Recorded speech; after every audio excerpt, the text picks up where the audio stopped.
So you're a popular actor with a career in full swing. You've been nominated for an Oscar, you've won a Golden Globe. Winner is Meg Tilly. What would make you walk away from all of it? Well, ask that to Meg Tilly. That's what happened to her. From the outside, her life seemed pretty cool, but the truth was far from it. See, Meg was still just a kid from BC when she co-starred in The Big Chill. After that, she won the Golden Globe, playing a troubled nun in Agnes of God. And while filming the movie Valmont, Meg started dating a relatively unknown actor by the name of Colin Firth. I'm in love. Then why aren't you with her? I am with her. I'm talking to her right now. He, by the way, is the baby daddy of her youngest child, and while they are no longer together, they are still on good terms. Now, 1994 comes along, Meg quits acting. This time out allowed her to raise her kids, but it also gave her a chance to stop pretending and to start owning her own truth, and it's a hell of a truth. She began writing novels as a way of working through the abuse she suffered as a child at the hands of a stepfather. Now Meg's stepped back into the business with a nudge from her older sister Jen in the new miniseries called Bomb Girls. Hustlin' girls, green shift can't finish until you take their place. She plays a strong woman who endures a lot of anguish. I need your help telling Edith her husband died. So, but my sons, they're alive? Yeah, of course, yeah. It's a fitting role for an actress who's changed dramatically off screen since she last starred on screen. Everybody, please welcome Meg Tilly. Hi. How are you? I'm good. How are you? Welcome to the program. Thank you. What's happening? 18 years. I know. Is that how long it's been since you were Yeah, 18 years. between acting? Yeah, yeah. Wow. That's a really, you know, it's so hard to build a career that you had one really going, and then you walked away from it. Mm-hmm. What was it like the first time you walked back on set? It was fun, but it was different because things have changed a bit. But not so much. You either suck or you're okay. You know? And the fear is your friends directing it, you don't want to suck. Right. Is that what got you interested in maybe doing it again? No. No? No. What happened is my sister, it's a long story. I want to hear it. Okay.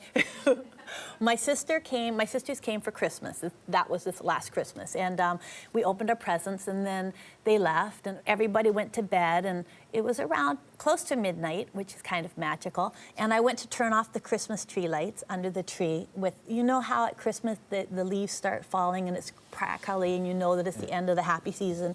And there was a present there that none of us had found.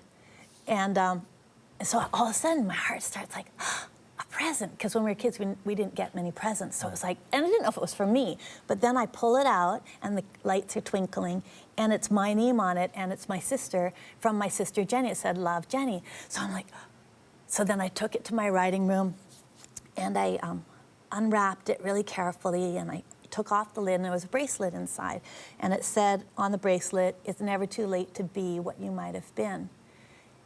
Yeah, and it was carved in it. And I was like, slightly irritated, and I thought, oh, poo, I'm very happy. Here I'm welling up, and you're irritated by it. No, I thought, I'm very happy. And then this voice dropped in, and it said, "You always wanted to do theater." And then I got scared, because then I knew there was no going back. And then she got me an agent. The next thing I know, I call him, he has me meet somebody, I do a play, I finish the play, 3 days later I meet on Bomb Girls, and I'm cast in Bomb Girls, and it's like, whoa! That's crazy. It's like I cracked the door open. I probably shouldn't have done wah, should I have? Why? I don't know. Do whatever you want. I'm a grown woman of 51, you don't go wah! Or maybe you do, right? This show is designed for you to be whoever you want to be and who you are. That's Yeah. cool. When did you start to get a sense that you were in control of your life, or getting some control of your life, or you were becoming maybe more in charge of your own destiny? Right. It was, we moved to Victoria after all the poop. You Can you say poop? Yeah, okay. So without, I mean, yeah, and then I started ballet. I don't know why. Like, I look back on it now, and I'm like, really? Because, you know, all that to try to do a perfect, you know, quadruple pirouette and land beautifully, you know, like, was really important. But I think it was the idea of taking something, starting late, that was so painful because your body is just making these shapes, and yet making it beautiful and making it art. And there was something about the discipline and the structure of that that was a balance for the chaos that was going on at home. Well, you come from a compromised home, right? Right. You know, you Right. talked about being a victim of abuse in your home, and your relationship with your mother doesn't exist as much now, does it? No, not so much. Not so much. Does As a mother. It's very, yeah. And so I worry, like, is it bad karma then going to come back? But I think the thing is that I spent my whole life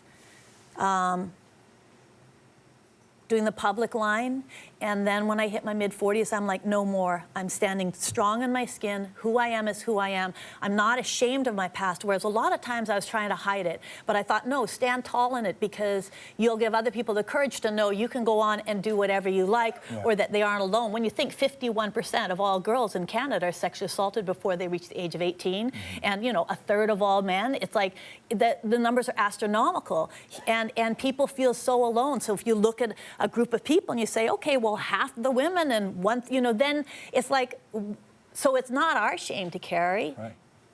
My mother says that I made it up. And so I can either have a relationship with her on that grounds, but I can't lie. Like, when you've been lying your whole life, you, even if you want to and your heart wants to and you want to be like, love me, please love me, not who I tried to be for so many years, the truth of me. And my truth and her truth are very different. Right. And to take care of her in the way that she needs to be taken care of, I have to turn my back on me. That's and I suppose you try to be empathetic for your mother too. And I understand am. That this No, is, I am. I love her. Yeah. I know. I love my mom. Was she your role model in a way? I know you had a complicated relationship with your mother, which a Yeah. lot of people have, but was your grandmother the one that was kind of your solid female role model? It was a mix. It was a mix of people. I think books. Yeah. I think people in the books were taught me what families could be, what women could be, what I got my set of morals and right and wrong, I think, from reading books. And also my sister Jennifer was an enormous role model because she mothered us enormously. And but yes, I told myself I come from, my grandfather was an orphan who kept himself warm and by putting newspapers in his clothes. He sold newspapers, and he and his brothers supported the family. And I tell myself when hard times would hit, I come from good stock. You know, if they could do it, I can do it. And so you feel like you have that strength through your body, even if sometimes you feel small and helpless. Do you ever sit back at home at night and turn the television on and stumble across the movie that you did back in the day and stay with it? No. Never? Oh, no. Because I say this because... Oh, God. Your movies were good when you were... It's not like you made a horrible movie. Oh, no, I made quite a few bad ones. But, you know, rent payers. No, it's very challenging. If you had to watch Big Chill again, what would you think? I don't know. I haven't seen it since, you know, they had a screening, but I didn't go to, I went to the, like, hello, oh, it's so exciting, a 25-year or 20-year something anniversary, but I didn't actually sit through the film. So I actually haven't seen any of the films other than Agnes, which I saw last year. What was Costner like in that part of his career? What?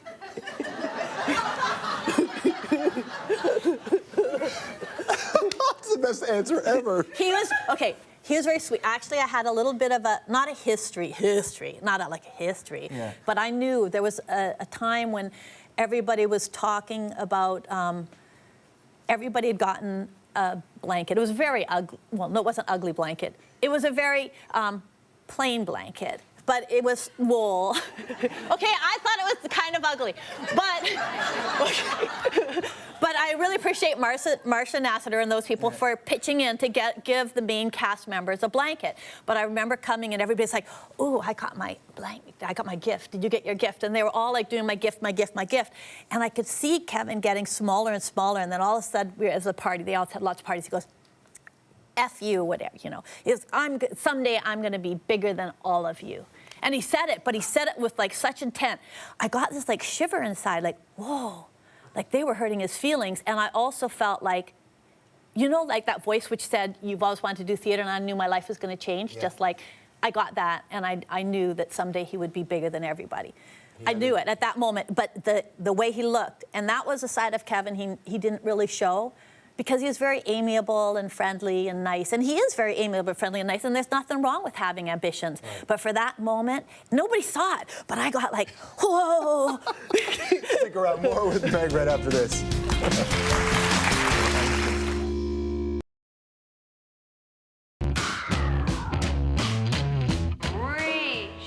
And through, and drop, and back.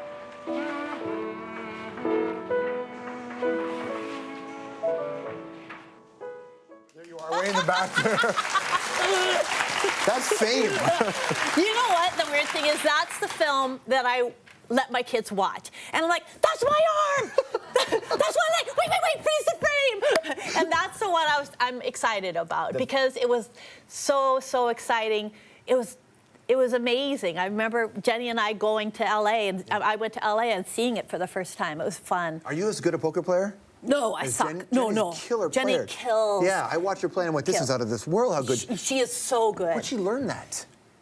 I don't even know. She said, I'm really liking this poker. And I said, oh, well, that's good. She goes, I want to win a gold bracelet. I said, oh, what's that? She goes, for the best poker player, you know, best female poker. And I said, oh, celebrity female? And he goes, no, all the women in the world, best. And I was like, oh, that sounds kind of hard.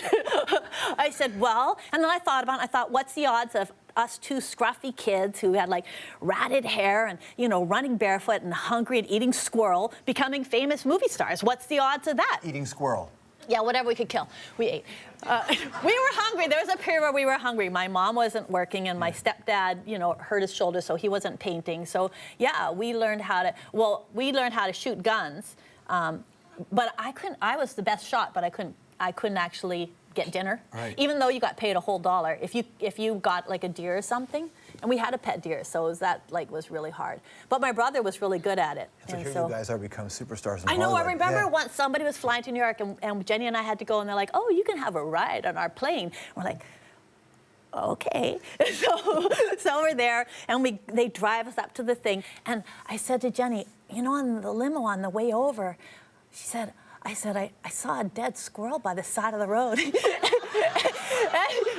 and she knew exactly what I was talking about, because it was like so far from anything we imagined of. Right. And she screwed up her face, and she goes, bony little critters! Because there's no meat in a squirrel. You know, there's like one bite on the thigh, and that's it. You can flavor rice or beans, and that's all. You know, like squirrel's like a waste of a bullet, really, seriously. I'm so glad you came by. I'm so glad you're acting again. You got to see the show. It's called Bomb Girls. The debuts on Global, which is this January. Meg Tilly, everybody. We'll be right back. Thank you.